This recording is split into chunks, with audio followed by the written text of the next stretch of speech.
السلام عليكم، عاملين ايه؟ يا رب تكونوا بخير. النهارده هنعمل مع بعض كيكه الشوكولاته.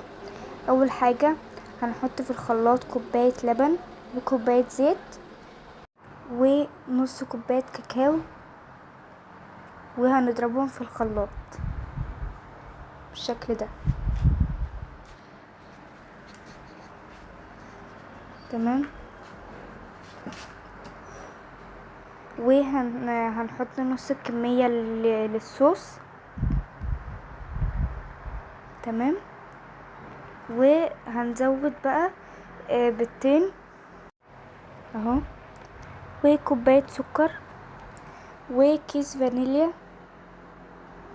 ورشة ملح، وهنضربهم.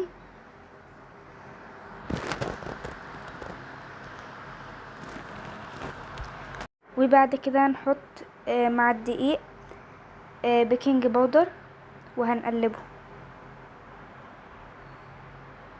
وهنحط الخليط وهنقلبهم كده.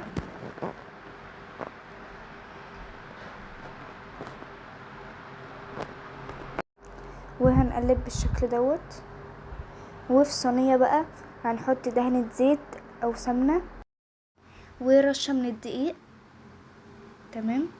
بصوا بقى القوام اهو، رشينا الدقيق وهنحط الخليط. بصوا بقى ما شاء الله عامل ازاي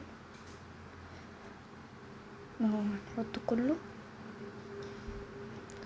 وهنحطها في الفرن. وبعد ما استوت هنحط عليها الصوص. بعد ما بردت نحط عليها الصوص وهنقطعها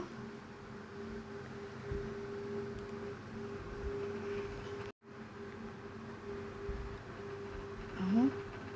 وزيناها بقى اي حاجة بقى انتوا عايزين تزينوا بيها اهو. بصوا بقى شكلها.